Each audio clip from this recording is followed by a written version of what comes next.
name is Steve Wright, S-T-E-V-E-W-R-I-G-H-T. I'm a Deputy Chief of San Diego Fire Rescue Department. What happened? Wait, hold on, Monica's wait. Oh. That's why we're waiting. Sorry.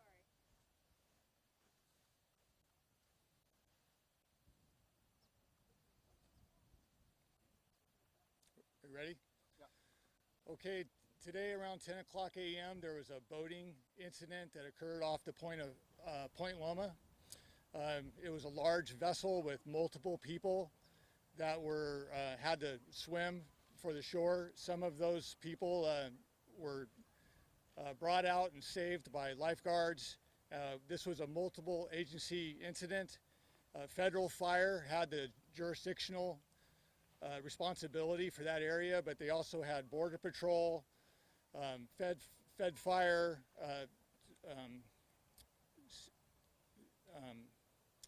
multiple agencies helping, and our lifeguards, San Diego lifeguards, came and assisted with saving the people. So to go over the details of what happened more specifically, we have our lifeguard lieutenant, Rick Romero.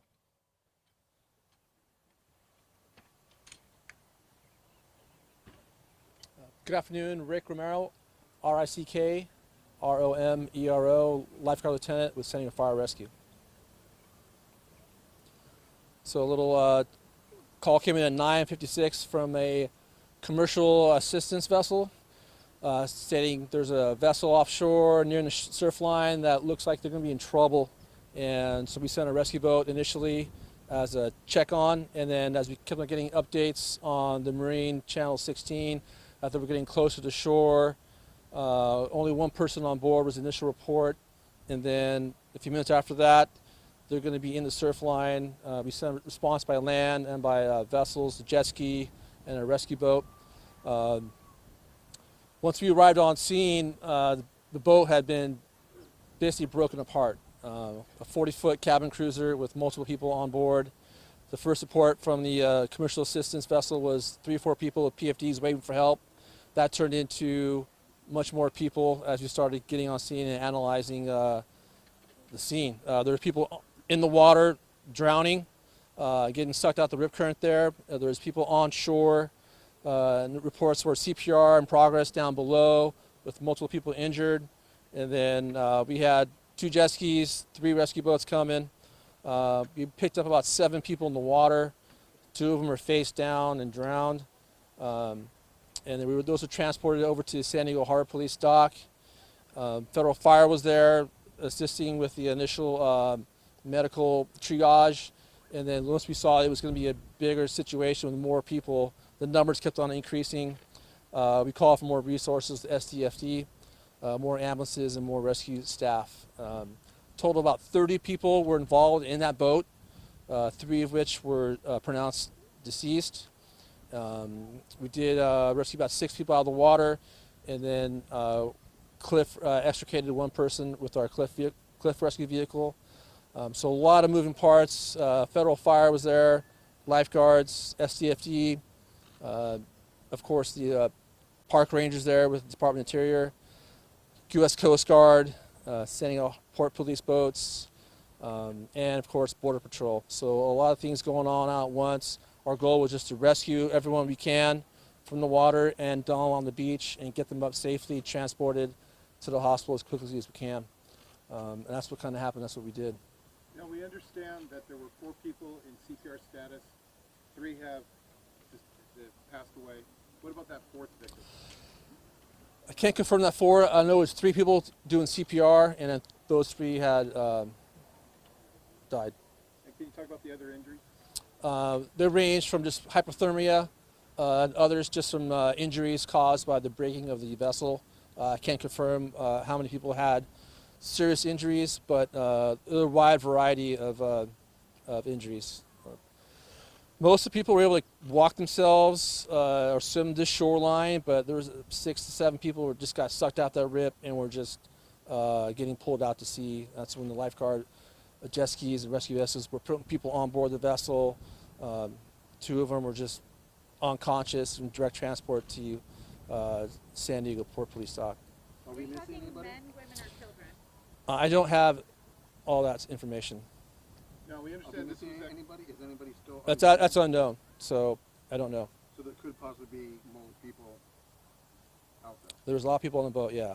So I don't have, there's no manifest on the vessel, so we don't know. Are you still out there searching? Coast Guard is out there right now conducting a cursory search of the area. Now, this happened at the tidal pools for Cabrera National Monument. There were a lot of civilians there. Did any of them attempt to help these people? Yes, there was one, I think, Navy staff member that jumped in. He was down there with his family. I don't have his info, but he swam all the way out and was with someone and assisted in saving, so that's a huge help. And he was put on board one of our lifeguard vessels. We were actually told that he was a Navy rescue diver, so well trained for this. Yeah, perfect, yeah. So a huge help. That's conditions are pretty rough. 5 to 6 feet of surf, windy, cold. The water's around 60 degrees, so you get hypothermic pretty quickly. And then whether or not they were wearing PFDs or not, some were jumped in the water immediately. The boat was on the reef, bouncing back and forth, and then just slowly disintegrated into a bunch of pieces. So there's no boat there. It's all debris. So the actual breaking of the vessel could cause a lot of damage to people as well. Any life vests? There were lots of life vests out there, yes. Did they were wearing them? I can't confirm if they were wearing it. People were just jumping in to, I guess, save themselves. So you said it was a 40-foot cabin cruiser, but 40 people on a 40-foot cabin cruiser is much.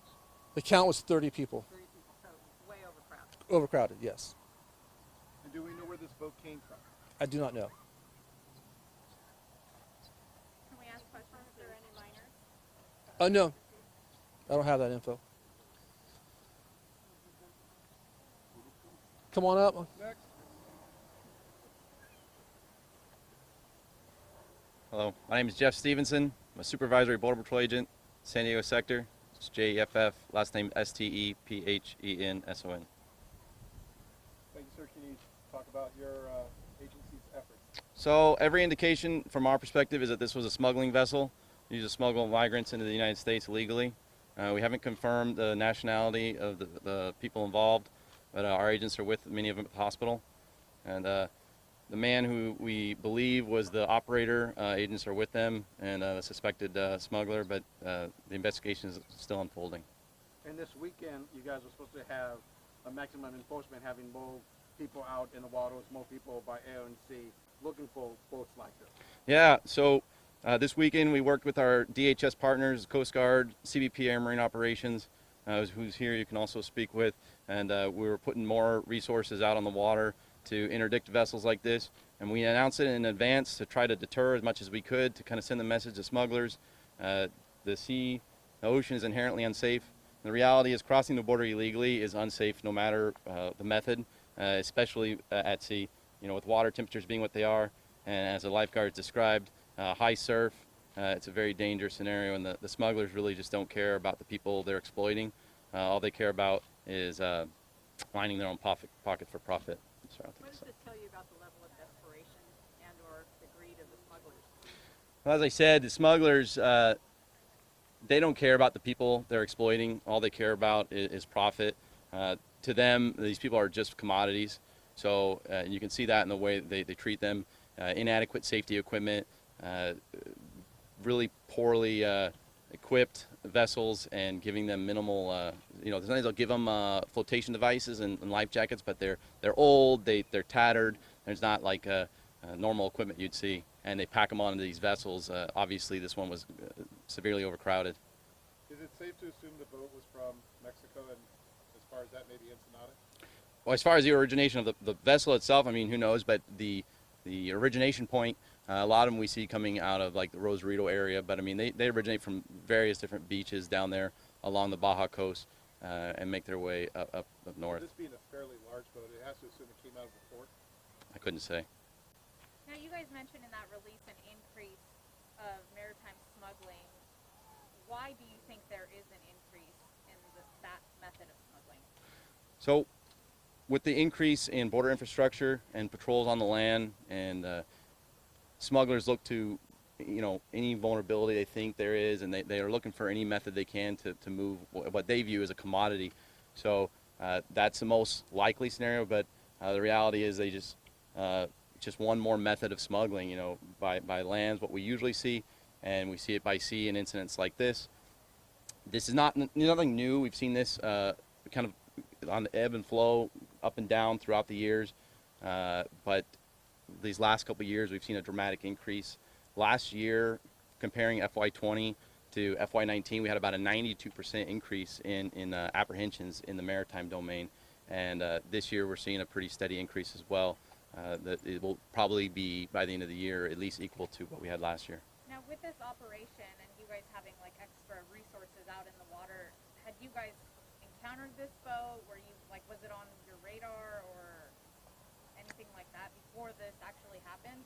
So there's no indication that was that we were aware of the boat or anything like that. And what a lot of the smugglers do is they try to blend in with commercial traffic. Obviously, this type of vessel, it's not an open-bowed panga that we see sometimes. So likelihood is, and I can't speak specifically, but likelihood is they were trying to blend in with other commercial traffic in the area and the other legitimate vessels. So even if we did see it, there wouldn't necessarily raise any red flags potentially, but I can't really speak to this specific one. But there was no indication that we knew this vessel was being used to smuggle people illegally. And the 92% number that you said, that's a year-to-year comparison of what, the month of April to last April? So our fiscal year runs from October 1 to September, the end of September 31st. So that's for FY20. We had a 92% increase in apprehensions in the maritime environment. So our total was a little over 1,200, and so that was compared to the previous fiscal year. Can you say, did you have crews in the water at the time? Probably not in the L because of where the weather is. As far as that, I would have to defer you to our Air Marine Operations branch. Good afternoon. My name is Brandon Tucker. I'm the BRANDON TUCKER. Can you step up just a little more if you don't mind? Appreciate it. I'm the Deputy Director for Air Operations at San Diego Air and Marine Branch. At the time of this incident, we did get the call sometime after 10:30 this morning. We did not have a coastal interceptor underway at that time, but crews scrambled quickly and got underway to get on scene. We also responded with a AS-350 A-Star helicopter out of Brown Field. We got that aircraft airborne at 11:20. It was overhead by 11:30. By then, the pilot reported to me that all people had been plucked out of the water. They went to shore. He did witness 2 Coast Guard cutters on scene, several pleasure craft, jet skis, the lifeguards on scene as well. So we did not have an aircraft airborne at the time of the incident, although the aircraft did get airborne shortly after. And then we had a scheduled maritime patrol somewhat later as well, but not airborne at the time. Can you say how many other boats you may have intercepted since this operation started? What was it, Friday afternoon?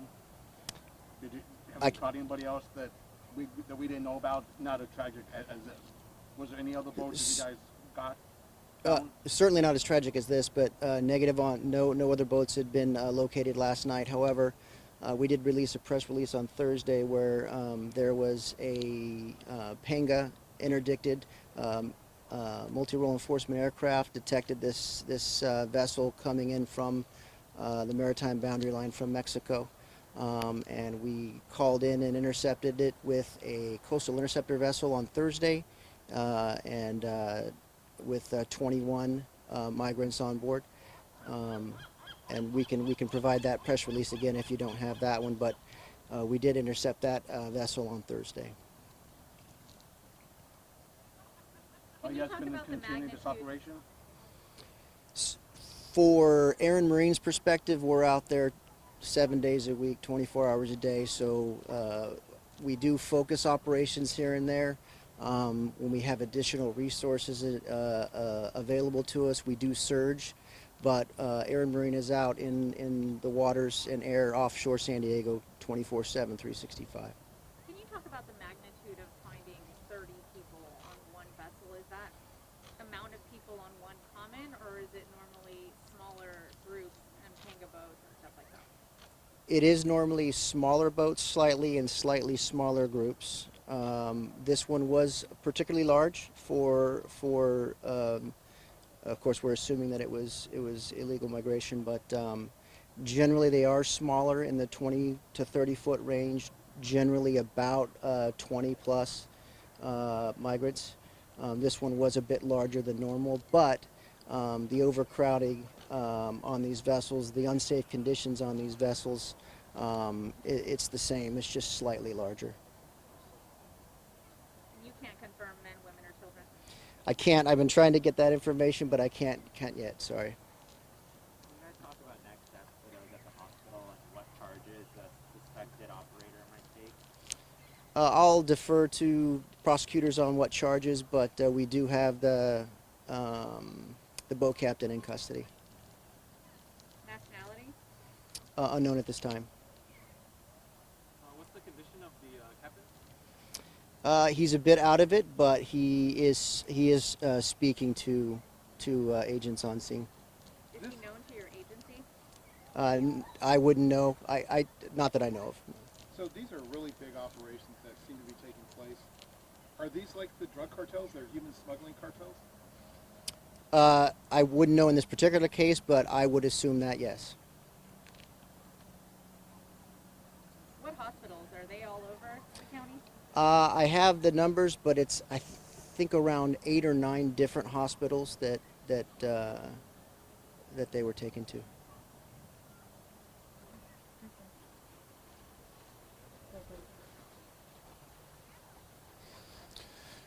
James Gartland, J-A-M-E-S, Gartland, G-A-R-T-L-A-N-D, lifeguard chief for the city of San Diego. So I'll just do a recap. This was a mass rescue operation that turned into a mass casualty incident. We had about 30 rescues when the vessel broke up on the reef. Lifeguards went out, made 7 water rescues. We had 3 boats out there, 2 personal watercraft out there. We conducted a cliff rescue with our cliff specialty apparatus, and we had 1 major trauma and 3 CPRs, and the majority of the folks that came in were sent off to different hospitals throughout the county. So again, when this first started, this just looked like a normal fishing boat caught in the surf. There was no big thing going on, and then suddenly it just blew up. It came over on VHF as a 1 person on board vessel drifting to the surf line. Then the vessel hit the reef, broke up, and 30 people came out of the vessel and washed in. Did they call for help, or did someone on shore call for help? Somebody on shore called for help. Any questions? Can you just talk about the magnitude of this? 3 lives lost and dozens others at a hospital. Yeah, this is it's a tragedy. It's a tragic event here in San Diego, and probably one of the bigger vessel accidents and bigger calls that we've seen here, certainly in my 26 years and certainly in Lieutenant Romero's 28 years. This is probably the worst tragedy. Is the captain known to the agency? I'm sorry? Is the captain of the boat known to the agency? We do not know who the captain is. He's in custody now. And so you guys trained for this often. How do you think you guys did? The lifeguards performed excellent. They did the best they could. We have trained for these mass rescue operations. We've had an exercise here at headquarters for this exact type of incident. The lifeguards did life-saving efforts. They conducted CPR on 3 of the victims. They made 7 water rescues and conducted 1 cliff rescue. So it was a big, strong effort by the San Diego lifeguards and everybody involved. Federal Fire, SDFD, Harbor Police Department, Customs and Border Patrol, the Coast Guard, the Department of Interior, the park rangers down at Point Loma. So this was a large unified command and an excellent effort by all the rescuers and responders that showed up today. Chief, just the observation perhaps that here you have third world poverty and all sorts of other influences that are showing up on our shores that maybe you never thought you'd be training for this kind of an operation. Well, we train to rescue people in the water and that are in trouble off the cliffs, out in the water. It doesn't matter where they come from or what they're doing. We're trained to do it, and we're happy to do it. Thank you, sir. Okay, thank you guys. Appreciate it. Thank you guys. That's it. Any updates, we'll have them on our Twitter page, on our fire Twitter page if we get any more updates, but I think that's pretty much going to wrap it up for information today. Thank you. Should we expect an update by the end of tonight? If we have something, we'll update it throughout the day. Yeah. And it'll, you're the